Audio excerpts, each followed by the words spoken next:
public interest in this case as well, too, from people who just either want to get a glimpse of either Diddy, his family, just be inside that courtroom, just be inside the courthouse, even if they're in the overflow room and able to kind of watch the proceedings that way. But there's definitely a lot of interest in the case, and I don't expect that to die down even throughout this week. No, and this was expected with Cassandra Ventura taking the stand. Now, before we get to her testimony, the day actually started with finishing up the testimony, the cross-examination of Daniel Phillip. That is that male escort, male performer, I should say, who began his testimony yesterday. Talked about how Diddy allegedly paid him to have sex with Cassandra Ventura, all while Diddy was not only watching but recording. And this happened to have, apparently happened several times. Again, Combs is charged with racketeering conspiracy, sex trafficking, transportation to engage in prostitution. So we're talking about coerced sexual performances. Key witness here. Elizabeth, what came out of cross-examination today of this witness? Well, the cross-examination was continued by Xavier Donaldson, and it was interesting to kind of see him in action even yesterday as well as today, because he's a little feisty when it came to this particular witness. He was essentially questioning him on, returning to the Gramercy Park Hotel. Why was Diddy sitting in the corner? Why did he notice that specifically? He was asked about what was going on while he and Cassie were having sex. Donaldson asked, did Cassie take the lead? He says, he being Daniel Phillip, said they both did their thing. He was asked, was Cassie drunk? Daniel Phillip responded no. Was Cassie high? Daniel Phillip responded no. Did Cassie pay him or pay for a hotel? Daniel Phillip responded saying he just didn't know. They were talking about the alleged assault that had happened at Cassie's apartment, something that Cassie herself had even testified about as well too.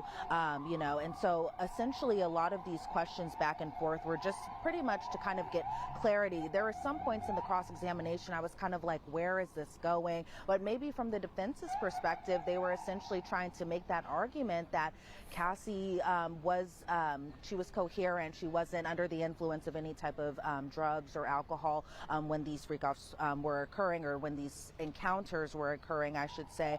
What was interesting about Daniel Phillip when he had actually walked into the courtroom, something that a lot of us in the press kind of noticed, is he walked inside with his sunglasses on, which, for the most part, we haven't seen many witnesses do that. I mean, only three have taken the stand so far. But it was definitely an interesting moment. I mean, earlier this morning, it wasn't raining just yet, but, it wasn't exactly sunny, too. So we were kind of like, why is he wearing sunglasses? And even when he got off the witness stand, he put the sunglasses right back on. I wear sunglasses literally all the time. And just walked out of the courtroom. But another interesting point, Jesse, that they were kind of talking about today was talking about an incident, or not even an incident per se, but talking about a moment in December of 2023. And this is when Xavier Donaldson brought up Daniel's friend named Malia. And essentially they were questioned, or Daniel Phillip was questioned about when he saw Cassie outside of the Dream Hotel here in downtown New York City.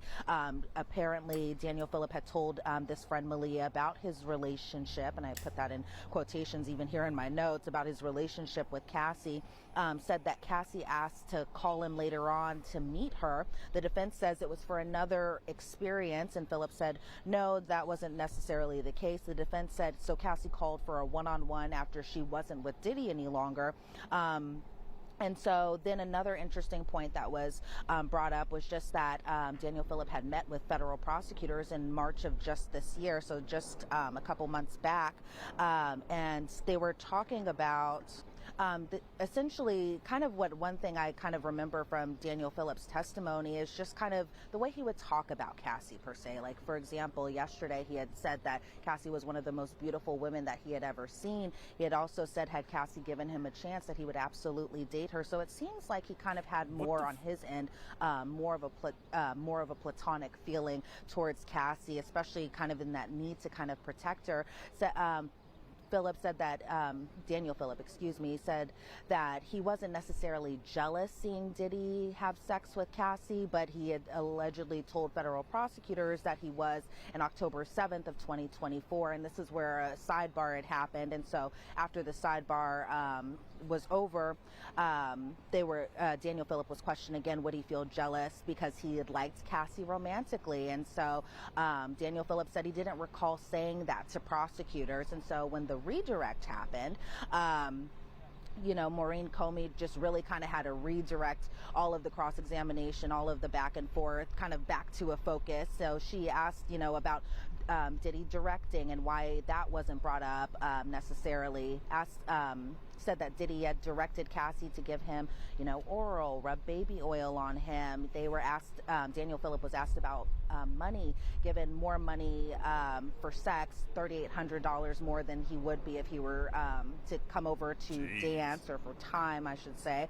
He said he was paid anywhere between $700 to $5,000, $6,000 just for sex, and then essentially he's paid $0 if he didn't have sex with Cassie or in the room with Diddy. And so, during the redirect, Daniel Phillip said Cassie. So you do something or get literally nothing if you go there, but you still do nothing. Like you don't get paid ahead of time. Is that what you're supposed to do? Like get half now, half later. Like I don't know what it's like. That sounds weird. I don't know. It might just hit my ear weird, but I don't know. In the room with Diddy. And so, during the redirect, Daniel Phillip said Cassie normally didn't respond to his text messages, but then there was a point that, after Diddy had beat Cassie, that Diddy was actually trying to get Cassie to continue to perform sexually with Daniel Phillip, and said that... Wait. I did hear it wrong. So he's a dancer, right? So sometimes he'll come over just to dance. That's what 700's for. And then the sex stuff is more than that. But if he didn't do sex stuff, he won't get paid at all. So even if he danced but didn't do sex stuff, he still won't get paid for dancing. Oh, that's crazy. That's fucked up, bro. Couldn't get an erection after kind of hearing the slaps going on in a nearby room. He said he essentially just wanted to hug her because he could tell that she was shaking and that she was afraid, and that pretty much reaffirmed that Diddy beat Cassie essentially, and even called her the B word.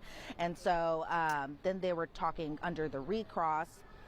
He was asked again about, text messages that he said he didn't receive responses to. And then some of the exhibits were showing that, Cassie had responded very casually to some of those messages. So some of those were pretty much the big takeaways from Daniel Phillip's recross, redirect, recross. And so, and then that essentially wrapped him up as a witness. He was off the stand probably within an hour of when court had began, and he put on his shades and just walked out of the courtroom. It seemed like Diddy was kind of, obviously he was listening at every single witness who had taken the stand thus far in this case, but definitely Diddy had his eyes on Daniel Phillip, was paying very close attention to what he said, again, participating very much so in his defense by jotting notes down, handing them off to his attorney, listening to Xavier Donaldson do the cross-examination and even the recross as well, too. And so definitely Diddy's eyes were very laser focused on this witness and the following witness, too, who we all know to be Cassie Ventura.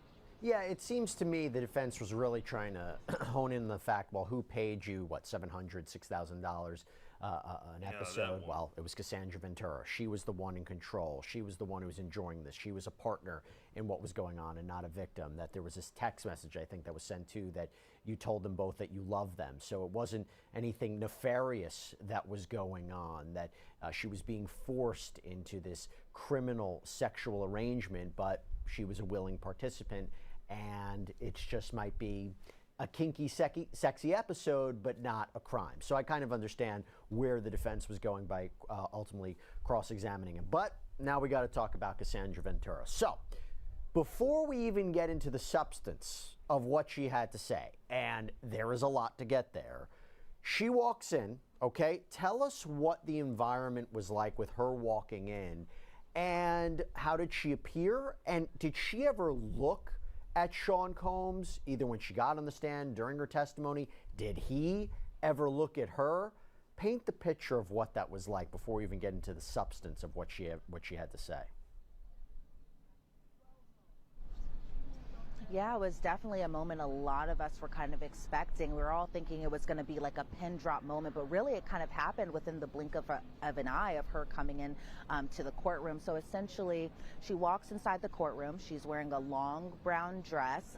She is very, very visibly pregnant, to a point where I thought, oh my goodness, just stand by, everyone. It was, that was very apparent. That was very obvious. So she kind of walked in. It's not like she was smiling necessarily or looking at familiar faces acquaintances that she may have known in her past, i.e. Diddy's family, and waving at them. That was not the case at all. She kept laser focused. She walked just straight to the witness stand. You know, she had kind of escorts take her over there, but she didn't like look in Diddy's direction. From what I could see, I didn't see her once kind of look over or give him an eye or a look or anything like that. She just walked immediately to the witness stand. She raised her right hand. She swore the oath to testify, and even for the duration of the trial, or excuse me, the duration of her testimony today, for the most part, I didn't even catch her glimpsing at the defense table. For the most part, she kept laser focused on Emily Johnson as Emily Johnson was asking her questions.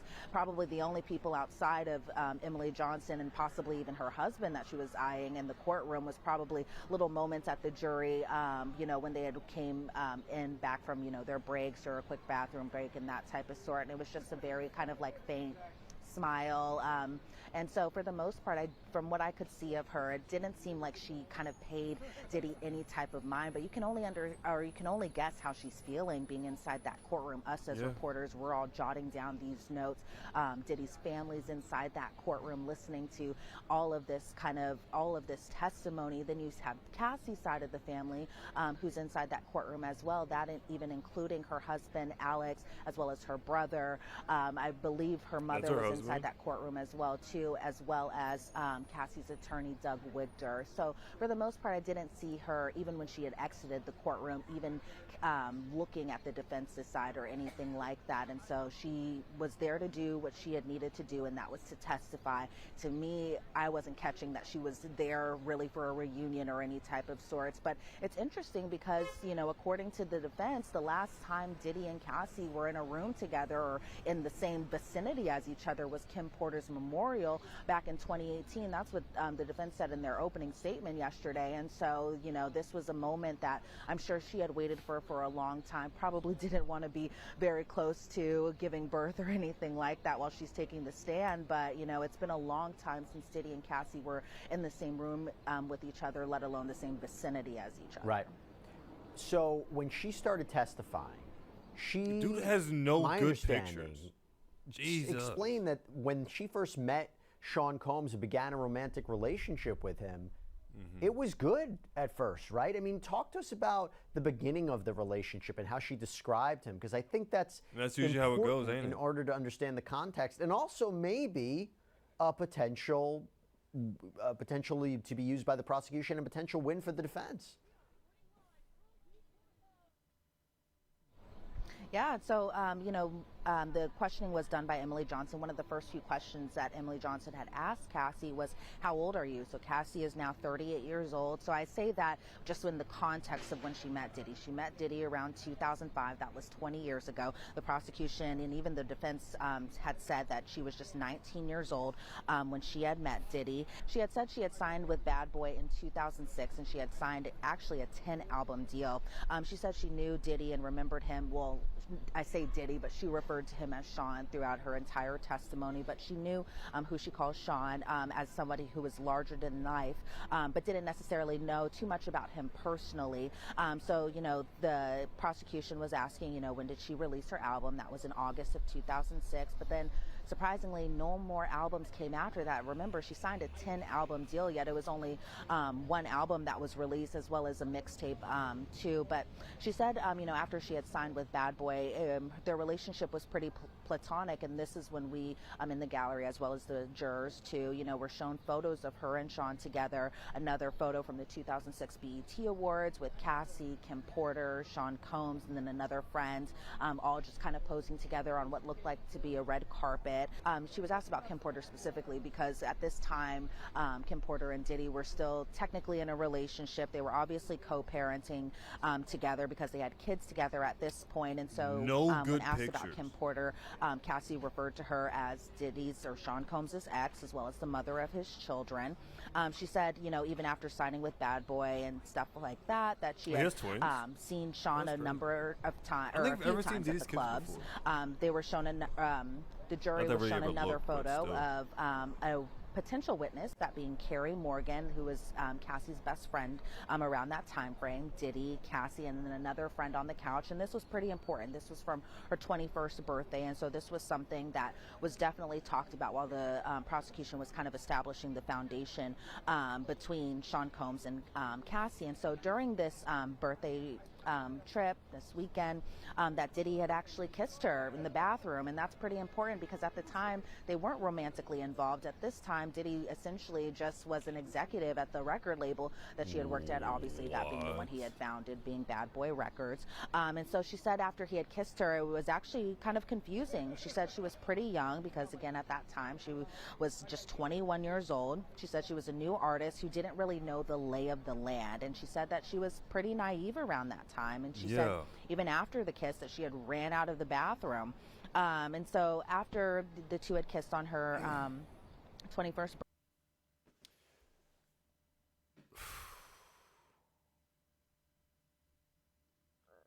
I don't know how you go from that to end up loving the guy. To be completely honest with you, I don't know why you didn't just keep running. To be completely fair, like that was all the red flag you needed. To be completely honest with you. Birthday, they had seen each other a couple of times afterwards, and then even went to visit Sean Combs at the Trump Hotel after she was invited by him specifically. She said that for the most part Diddy called all the shots of her music career, so when she went over to the hotel she really thought she was going to be talking about music, talking about her recordings and that sort. So she said she was nervous to visit Diddy at the hotels, but just was essentially excited to talk about her career and where everything was going. But then that's not what happened in this hotel visit. She said essentially that she was introduced to the concept of oral sex while at this hotel. She said that, Sean Combs had given her oral, and that... Introduced to the concept. You were 21 at the time. You didn't have any sexual partners up until then? Either that's just interesting phrasing, or like it's a very interesting twist to the story, because she was a virgin when she met him. That's an extra level of icky. She said that Sean Combs...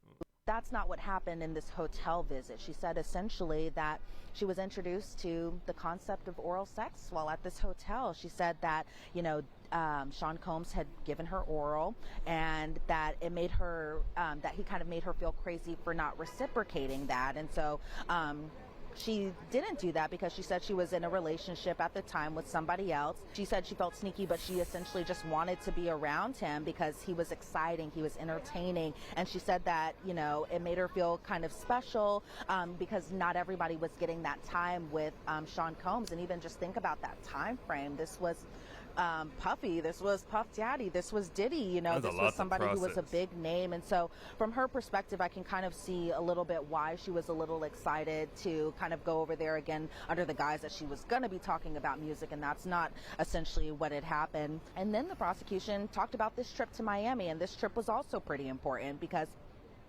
this was a trip that they had taken. Carrie Morgan, Cassie's best friend at the time, was there. Dallas Austin, who was a music producer, was there as well too, and she referred to Dallas Austin as a friend. You'll remember Dallas Austin because he was on that People and Places list that the jurors were given during jury selection process. And so she thought initially that she was going to Miami for work, and a flyer was even made about her doing kind of a club appearance, a booking appearance down there. But instead, she was having sexual intercourse with Sean Combs on a boat. She said even later that night, that's when she started she took a drug, and that was what they called a blue dolphin pill, was essentially ecstasy. She said she was given the ecstasy actually by Sean Combs, and that she had never taken a drug intentionally before. And she said intentionally because she said she unintentionally accidentally drank a drug from somebody else some other time, but that was the first time she intentionally did it. And again, that was kind of her first introduction to it. She said ecstasy kind of made her feel euphoric. And then us in the gallery, as well as the jurors, we saw photos of Diddy and Cassie on that boat together. And that's the boat where the two first had engaged in sexual intercourse for the first time. And then even after that trip, that's kind of where everything changed. She said essentially that they spent a lot of time together and that she became one of Diddy's girlfriends. Now, at the time, she initially really just thought the two were monogamous because they spent so much time together. And she said even afterwards, you know, they didn't go public for years after that because publicly he was still dating Kim Porter. Even after this trip, she broke ties with her old management, and she said post-Miami trip, that's when she started falling in love with Sean Combs. She said she called her, or she referred to herself as his shadow because that's how often the two were together. But she said that Sean Combs was her first adult relationship. We were later shown an exhibit. It was the photo of the two of them at a strip club in New York City together in Halloween of 2007. And we were shown photos of Sean Combs and Cassie in the back of a car together at their relationship. So you could really kind of see from her perspective, from what I saw from the exhibit, her just kind of smiling, her being what I perceived to be excited to be there again. She looks the same, right? But she was a little younger back then. And so after this trip, she said she was still enamored by Sean Combs, you know, at first. But she said over time, that's when she started to kind of experience a different side of him. And for one example that she had used, it was like the physical abuse and even the controlling nature of Diddy, the ways that she had looked, who she was speaking to and talking to. Essentially, that Diddy would call her every single day, all day, every day. It was either through text, calls, and then later on FaceTime, because back then, you know, we didn't necessarily have FaceTime, because you have to remember, just in the context of everything, that this, you know, their relationship was a little bit a while ago, nearly almost 20 years ago, the start of it, I should say.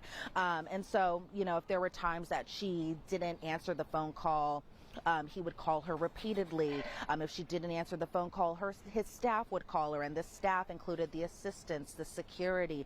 Said the staff would even go so far as to locate her in person if she didn't answer her phone.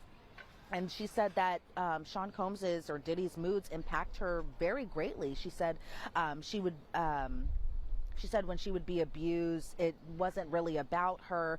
She said there was physical and psychological abuse. She said even if she didn't smile the right way that he had wanted her to, he would say things along the lines, it wasn't really about her.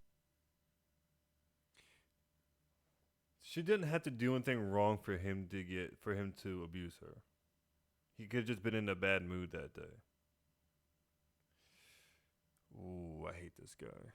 She said there was physical and psychological abuse. She said even if she didn't smile the right way that he had wanted her to, he would say things along the lines of, watch your face, watch your mouth. And essentially Diddy would tell her kind of who to be, and then that's how we kind of slowly started getting into more just of the relationship between Cassie and even Diddy's staff members, including his security team, who was around 24/7. You know, Cassie named off names like D-Rock, Uncle Paulie, Bounds, Malik. When the assistants were named, it was important names like Christina Coram, David James, Neil Dominic. And so that's when we started to kind of get a glimpse a little bit into just her relationship with Diddy's staff too. And a lot of things to break down there, right? I'm actually going to do a sidebar episode where I'm going to take Ventura's testimony and say how it actually matches up to the elements of the crimes that Diddy's charged with. But, you know, talking about staff members, that definitely goes to racketeering, right? This common enterprise, allegedly using staff members and associates and chiefs of staff to further his criminal activity, to keep tabs on Cassandra Ventura. When you talk about controlling the way she looks and what she does, control, power dynamics, that goes to the overall theme of force, fraud, coercion, of sex trafficking. Very, very important. Again, I'm going to do a sidebar on that tomorrow. We have to talk now about the freak-offs, okay? Because that was a central theme of her testimony, all right? So the freak-offs make up the racketeering charge. The freak-offs make up the sex trafficking charge. I read about it. I think that this was incredibly graphic but important testimony. So if we're saying that she was doing things against her will and that she was being forced to do it, Elizabeth, I'm going to turn it over to you. What did she say about the freak-offs? What did she say about these sexual episodes? Yeah, it was. What did she say? Is it me or does he look like a younger, skinnier Sylvester Stallone? What did she say about the freak-offs? What did she say about these sexual episodes? He's like a tired Sylvester Stallone. Yeah, it was definitely a lot of graphic details that were a lot to kind of handle when I was sitting in that courtroom. There were just moments where I was just like, oh my goodness, can we go for a break? Something like that. But again, I kind of have to commend Cassie for, being so calm, cool, and collected. There were emotional moments that she kind of teared up a little bit, and I'll get into that in just a sec. But as far as, these freak-offs, she said there was even prep time, or she had to prep for these essentially. She said that, Sean Combs would make her get her nails done, and they had to be a certain way, and that included white nails or French tips for the freak-offs.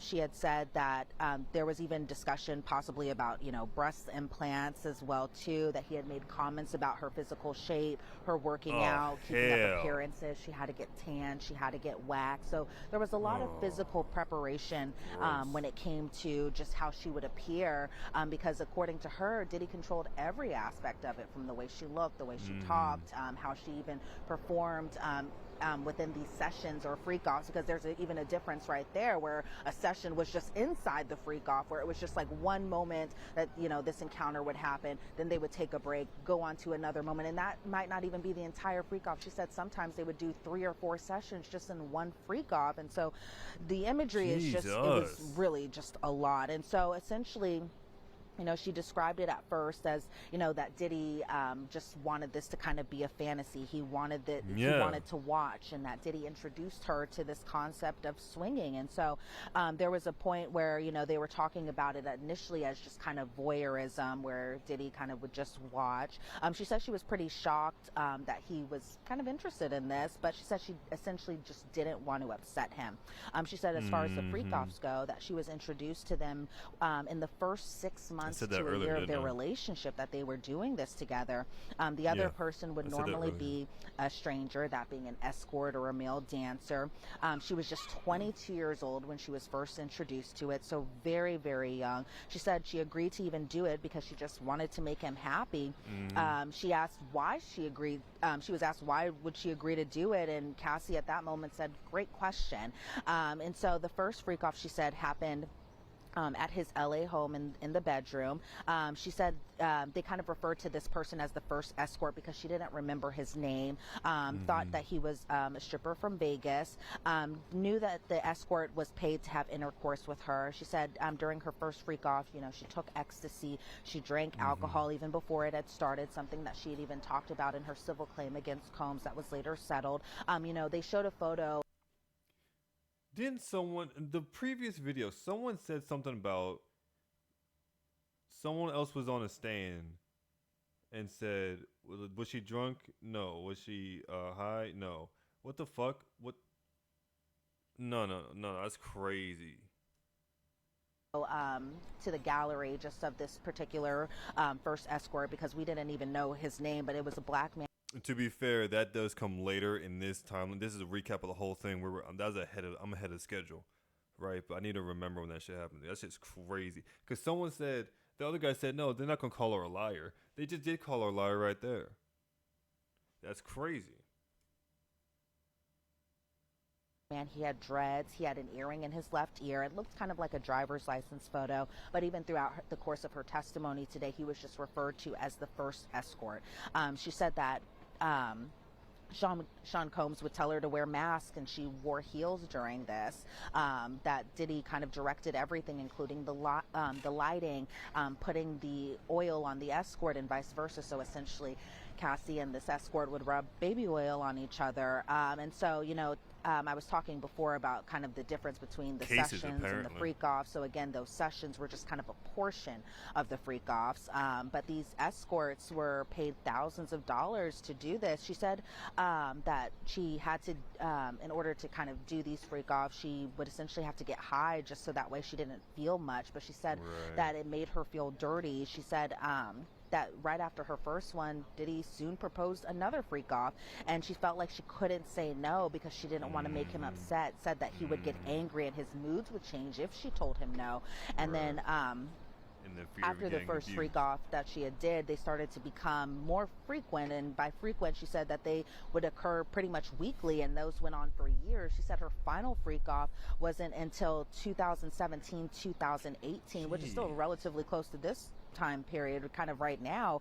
She said for the most part, she didn't get much sleep during these freak offs, but drugs kept help her stay awake, such as cocaine, such as Molly, MDMA, or ecstasy as well too, all that were given by Sean Combs. She said Sean Combs would decide, he would be the one to decide when these freak offs would end. And she said that it was impossible essentially to remember the amount of freak offs that she even did, because she was pretty much doing a whole bunch of drugs, and they were so frequent. For most likely disassociating as well.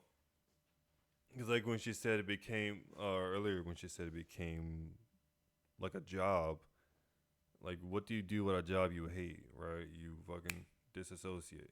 You think about other shit. You fantasize about other stuff. You just go blank, right?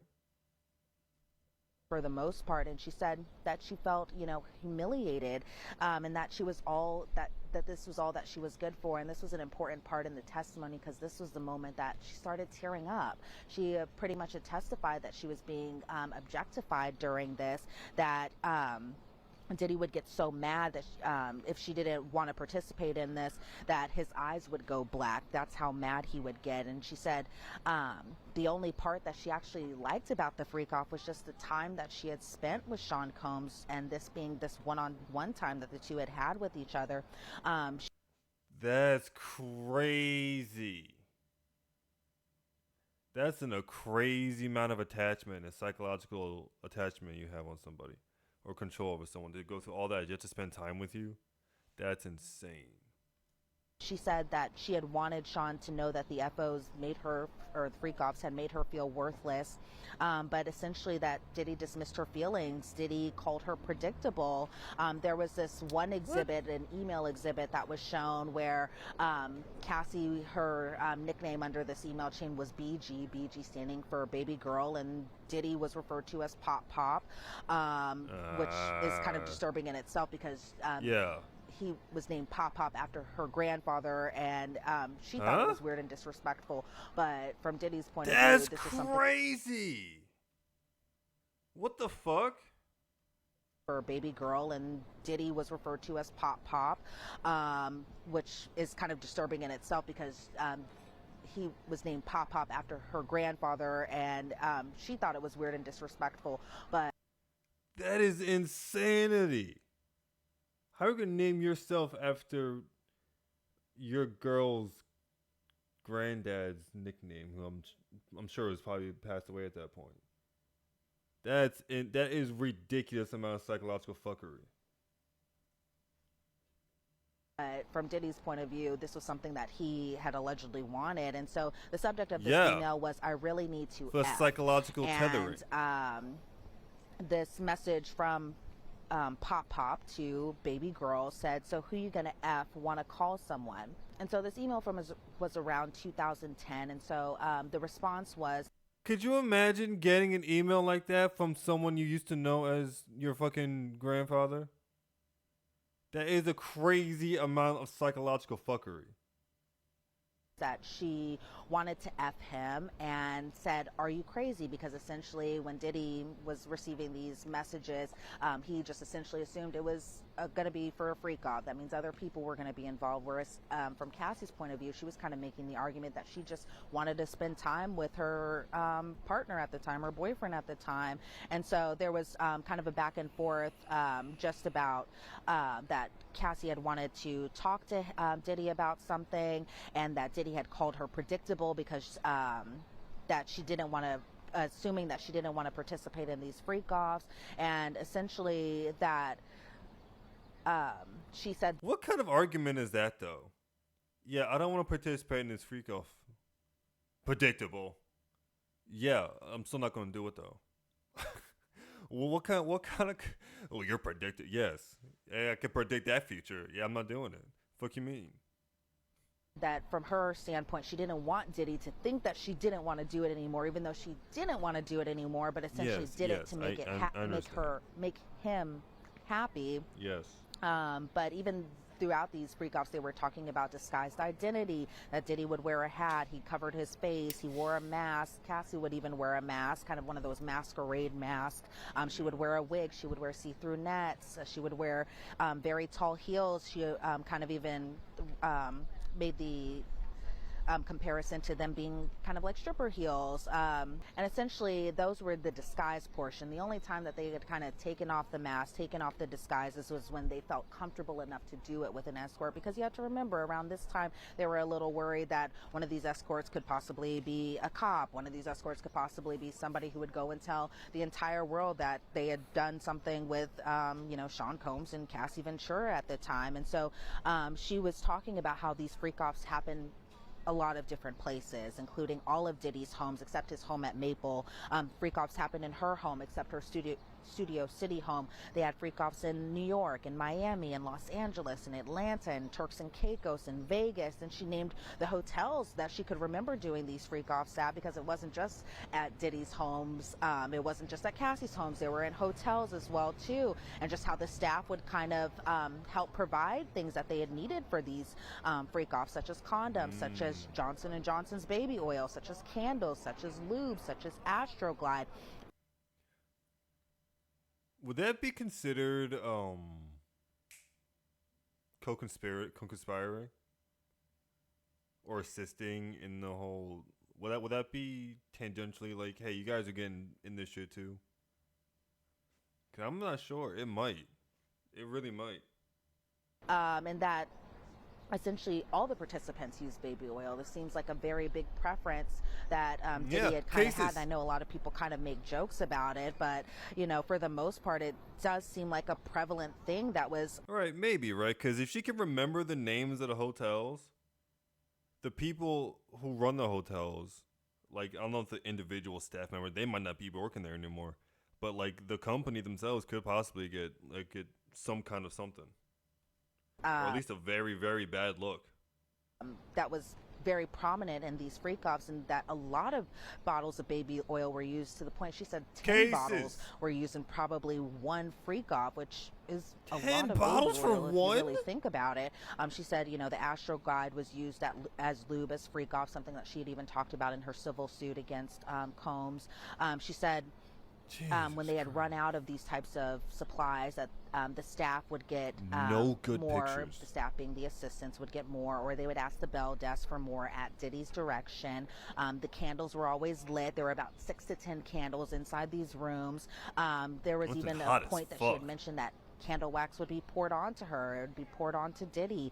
She said studio lights were later used in these freak-offs, and that they were red and purple and blue. Then we were shown a photo with Diddy. It looked like he was kind of laying on something. According to Cassie, had a handful of cash in his hand that we couldn't see through this exhibit photo, but he was kind of laying in a red room. And so she said the freak-off rooms were particularly warm, according to her. And then this was kind of one of the more disturbing points that were talked about through her testimony, about them using extra linen not to soil the sheets in these hotel rooms. Why? Because there were points where blood and urine were going to be soiled into these fabrics, essentially. She said that she was even expected to have freak-offs while she was on her menstrual cycle, that Diddy and an escort would urinate on her, and that she didn't want to be urinated on. She said it was a turn-on for Combs, but for herself, she felt humiliated going through this, said it was overwhelming. She said at one point she began even choking on the urine. And again, these are just very, very hard things to kind of listen to, and me even repeating them, I'm just kind of a little unwell, just because it's really a lot, Jesse. I'm not going to even lie to you. And she was saying, I didn't want anyone to urinate on me, and she said this didn't really necessarily happen often, but it was often enough for her. And these one time's enough. Humiliating things, and you could tell that She was very soft-spoken throughout her testimony, so it was probably very uncomfortable for her to kind of talk about this, one in an open courtroom, one in front of Diddy, as well as even her husband and her brother and her mother, who were all inside that courtroom, and just she was very soft-spoken throughout this. But essentially, that the staff would clean up the aftermath of these events. They would be charged thousands of dollars just for the damage that were done to it. She said half the time she said she was high on drugs during these while she was being urinated on. She said she didn't say no because she thought it was obvious that she didn't want to even do this. So it was a lot of graphic details, a lot of things. And surprisingly, I didn't see much of the jury kind of shake when this kind of testimony was going on. They were very much so kind of looking at Cassie very intently, very much listening. Yeah, good. That's a good sign. That means not that they're not being distracted like I am. If I was in the court, obviously I wouldn't be this distracted. But I'm glad. That's a good thing. To her, I would think that maybe somebody would get emotional or anything totally like that. Fine. From what I could see, because my view was also very limited, I will also say that. But from what I could see, the jury didn't really flinch to this very disturbing testimony, this very hard testimony to listen to. But it seemed like they were just kind of absorbing. I mean, also, if you're pretty well read on the whole Diddy situation, it's not outside the realm of possibility to begin with, right? It's only shocking if you couldn't imagine it in the first place, right? Like I've been saying this whole time, that fucking video, the audio of that one leaked video was stuck in my goddamn head, right? So hearing this is not outside the realm of possibility. You know what I'm saying? I've also seen a lot of other fucked up shit in my life, but that's different. Everything that was being testified to, but from their perspective, I didn't see much of a reaction to this. But from us in the gallery, I know a lot of people were just kind of like, whew, this is a lot today. And the urination. No good pictures. The most disgusting point, I'll tell everybody, we're not going to repeat it here. Something that was reported about Sean Combs' nipples. You want to check it out? Go check it out on your own. It's pretty disgusting, to say the least. Yeah, I was going to ask you about the jury. Not grimacing, not wincing, not looking like they wanted to throw up from half these details. But look, from a legal point of view, it does become a question, right? How on earth could someone consent to all this? 36, 48, 72 hours of these sexcapades, right? Where with the drugs, urination, and the Astroglide and the baby oil. Then it also becomes the question for the defense. And I'm sure when they have an opportunity to cross-examine her, why didn't you leave? Did you speak up loud enough? Why would you allow this to happen? Why didn't you go to the police? These are going to be questions that I'm sure. Did she not just say that she was young and impressed? She told you the whole story. There should be no more questions about why. Are we serious? What are we talking about? Even that condensed version that the lady gave us. What more do you need about why? It's not difficult to figure out. Are going to come up. But I do have to ask you now also, I think it was towards the end of the testimony, she was asked about the infamous 2016 videotape, right, of her purportedly being beat up by Sean Combs. It was the first piece of evidence the jury heard or saw yesterday, right, because we know a security guard testified to it, authenticated it. What did she say about that incident in particular? So the government obviously had talked about this Intercontinental Hotel video, one in their opening statement, two with the first witness on the stand. And Cassie herself, when she got on the stand today, confirmed that she was leaving a freak off when this violent encounter had happened at the Intercontinental Hotel in Los Angeles. She said this happened while she was trying to leave a freak off. We were shown a text from that day, just kind of earlier. It was between Diddy and Cassie. Diddy had asked her, so what are you going to do so I can plan the rest of my night? Cassie had responded, baby, I want to FO so bad, but I don't want to F myself up. What am I to do? And essentially, she had talked about this because she didn't want to mess up her body by partying, as she kind of sometimes referred to these freak-offs as. She said that she didn't want to ruin a movie premiere that she was going to later on because she never had an opportunity to kind of enjoy things that she had worked hard for and didn't want to kind of mess herself up by being, because she had pointed to that she would be on a lot lot of drugs when she would be doing these freak-offs. But she said from her standpoint that she wanted to kind of have a clear mind when she were to go to this movie premiere. But essentially, she did participate in this, and she said that even before she kind of exited that room, that Sean had given her a black eye, and this was in between one of the freak-off sessions. So again, that's that portion of the freak-offs, not the entire thing or anything like that. And she said at a point where Diddy was distracted, she just left. And then she said everything just happened so quickly. Next thing she knew, she was thrown on the ground. So even from our perspective, we thought, you know, the first punch was taken from outside of the hotel room. According to her perspective, that first punch was happening inside that hotel room. And so she ran out of the door from what we had previously seen. She said from her standpoint, next thing she knew, she was thrown to the ground. The prosecution asked, you know, why did she run out without some shoes? Because when we had first seen the video, even from the CNN portion, which was sped up, we had seen her kind of putting on her shoes. Who has time for shoes? In her socks from what it looked like. But she was putting on her shoes inside that elevator kind of hallway. Exactly. Who has fucking time for shoes? She doesn't remember what Sean had told her exactly while he was hitting her.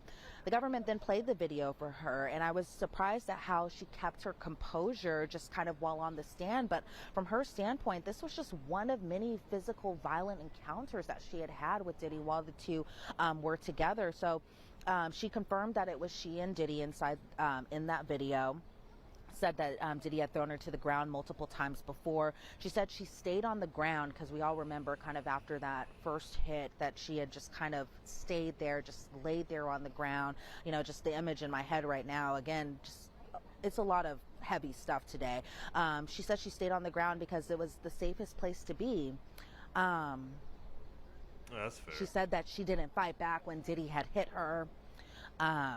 She said she picked up a hotel phone while Diddy had held her purse and overnight bag. So essentially she had said that she didn't fight back when Diddy had hit her, that kind of the last few moments of this testimony from today, that she had picked up a hotel phone while Diddy had held her purse and overnight bag, and that was kind of the stopping point when it came to the government kind of showing her this video. So I expect when they return tomorrow, this will definitely be something that will be asked about again, and probably going into more depth about it again, because Emily Johnson said that she expects for Cassie Ventura to stay on the stand for pretty much half of the next day as well too. So that's halfway through Wednesday, and then they expect her cross to last up until Thursday at the minimum. And so Cassie Ventura still has a long amount of time to still be on the stand, still definitely hours worth. But, you know, from her perspective, it was definitely just kind of hard to kind of listen to her testimony, mainly because, you know, I said this yesterday, Jesse, that from the most part we had heard these allegations, you know, through attorney statements, through court filings and that sort, but to hear these things from her herself, to see her on the witness stand, to see her keep her composure, but, you know, even still at some points kind of had to, you know, just break emotionally, because it's a lot of things and a lot of hard things to recall. It's a lot of hard things for us to listen to. And so, you know, from her perspective, I can only imagine kind of what she's going through. Why On top just of being like Cosby, very, though? down the line in her third trimester, and there were even points, you know, she was kind of rubbing her belly. You know, maybe that was something that kind of helped calm her down, or just gave her some type of comfort. But, you know, today was a very hard day just to kind of listen to this testimony. I mean, she sounds like still she's have more been, hours to go like, with it as well, remarkably too. graceful Yeah, this whole and time. look, that cross-examination will take quite some time to get through. I imagine tomorrow it's going to be discussion of the videotapes, these purported videotapes of sexual encounters, freak-offs. Will the gallery actually see them or not? We shall see. It probably, if I had to guess, it's going to be a situation where only the jury will be able to see and hear that, as well as the witness, and they'll be very careful in how they question her about this, because I think the risk of this getting out and being published is pretty high, and I think that they want to minimize that risk as much as possible. This is a difficult day, Elizabeth. I know it's not easy to hear this, but really, really appreciate you the public should spending see the it. time in the courtroom, capturing Let the public see everything it. as possible, relaying to our audience in as much detail as possible, because unfortunately there are no cameras, there is no audio. We have the transcripts, but it's not the same. And to hear you describe her testimony, the first time that Cassandra Ventura made a substantial response to everything that has been going on. To me, it read almost verbatim her complaint that she filed against Sean Combs in November of 2023. And to hear her talk about the infamous CNN video, this is a pivotal day in this case, in what is an 8-week trial. And thank you so much for relaying to us all those details. Elizabeth Milner, great as always. Thank you so much. Gracias. Ooh. Thanks, Jesse. All right, let's check these fucking comments. And then it looks like it's going to be the rest of that for tonight because it's over. Yeah, horrifying scene. Let's check these comments. Bless you, Elizabeth. Yes, bless you, Elizabeth. Testifying in the case as one while about to give birth is insane. And again, that's one of the reasons why I've said she's remarkably graceful, because even being pregnant gives you extra emotional at times, and she's handling herself extremely well. His mother sickens me. When you raise your boys properly, teach them empathy and respect in class, they would never dream of doing such a thing. I'm literally horrified with the young girl Cassie had to go up to. It's not always parenting though. I don't know what his mother may have said, so I don't know if this is specifically on something, but people can do fucked up things even when they have good parents. Right, I feel like it was a lot more of the money and fame that fucked him up rather than his parents raising him, or his mother. You did a great job reporting. Yeah, it was a great job. Wait, did I subscribe? Cause I want to. No, I did. Great. Gosh, poor Elizabeth. Yeah, she was tearing it up too. She's done a great job. Work on has been on case. Yeah, long crime for sure. Now, yes, yeah. I was just about to say, before we get off, we're gonna do this fucking Joy Badass thing, because when you didn't reply to me, well, first of all, I need a mental reset. So first of all, secondly, when you didn't reply to me, I was like, what can you possibly be talking about? And then I pulled up YouTube and I saw Screw's thumbnail. Oh, Joy Bass finally replied to fucking